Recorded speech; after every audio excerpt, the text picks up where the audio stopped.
Methodolojia ni muhimu kwa kila tume, sababu ndio mbinu kuu ili kutekeleza majukumu yake kwa ufanisi na kwa mawanda mapana. Tume itatumia njia mbalimbali ili kupata taarifa sahihi na za kina. Njia hizo zitajumuisha kwa mfano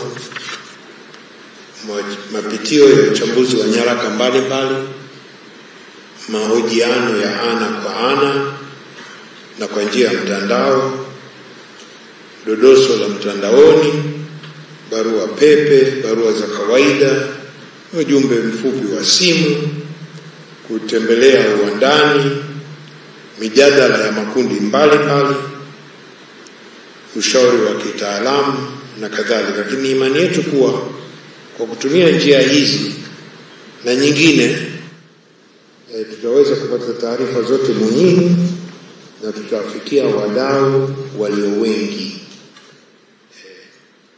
Mambo mawili yatatuongoza ni kupata na kushirikiana na wadau walio wengi,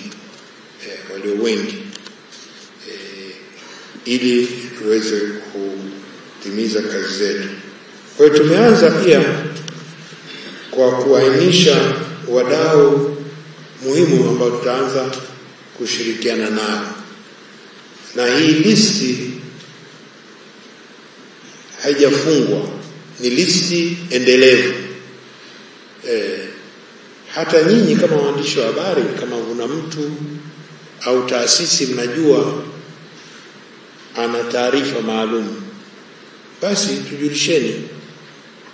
Lakini hawa ni wadau ambao tumesema ni muhimu kuanza nao, tuanze nao hao. Na katika baadhi hao kwanza ni waathirika, kwa sababu moja katika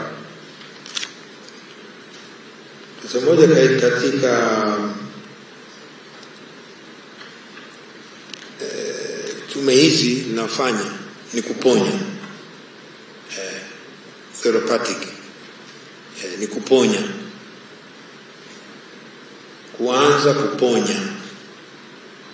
Kwa hiyo waathirika ni wadau wetu muhimu ili kujua nini kimetokea.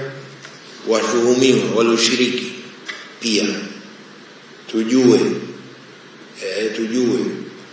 na kwa sababu sisi hatuna mamlaka ya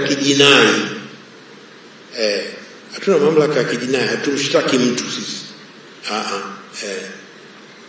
Kwa hiyo wale waliohusika pia tutawatafuta waweze kutueleza na nini.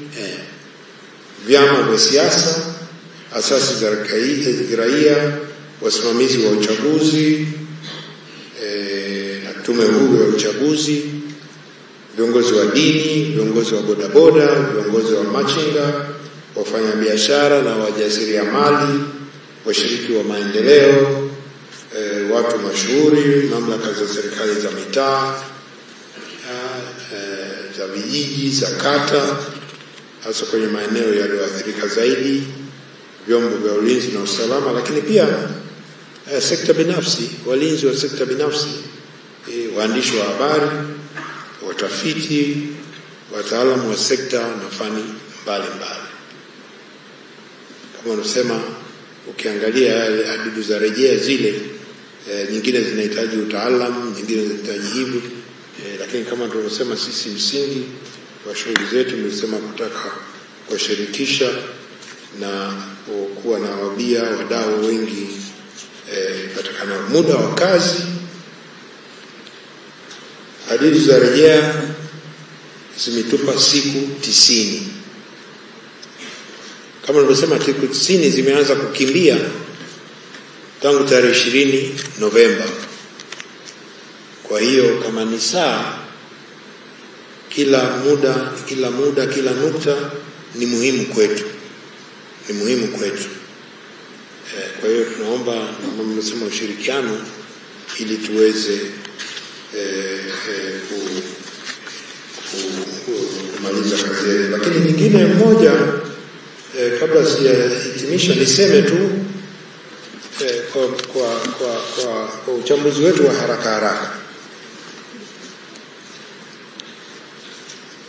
kwenye yalitokea.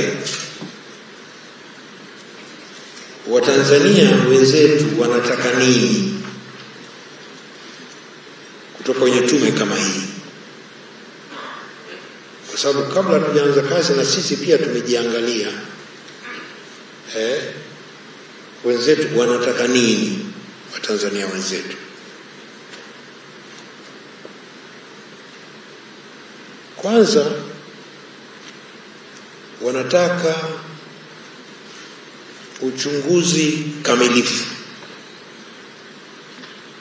usifanyike nusu nusu, uchunguzi kamilifu. La pili, wanataka tuwe wawazi kwenye kazi.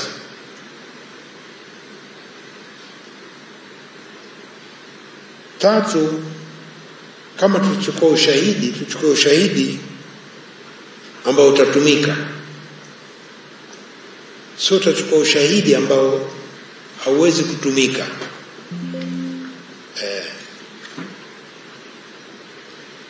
Kwa hiyo sisi ndio maana tunasema kwenye mambo mengine itabidi tuchukue ushahidi chini ya kiapo, lakini wengine inategemea itakuwa kwa taarifa. Kwa taarifa.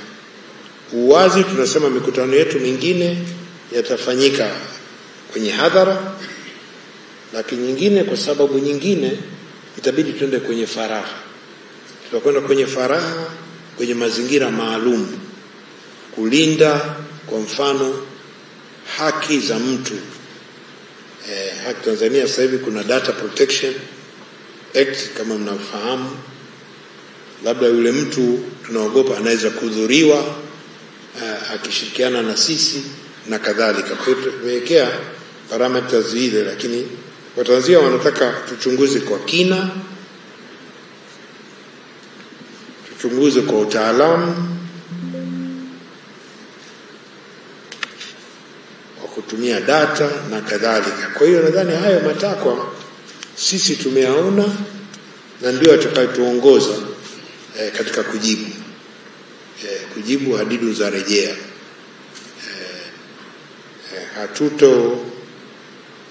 Natafuta msemo kwa Kiingereza ni rahisi, inabidi nitafsiri, lakini kwa Kiingereza wanasema kwamba tume, we will leave no stone unturned.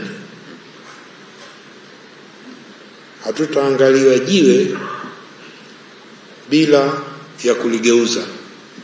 Au wenyewe mnaweza kufuata tafsiri yenyewe, we will leave no stone unturned. Kwa hiyo naomba nihitimishe tu sababu tuna muda hapa kwa maswali kuwashukuru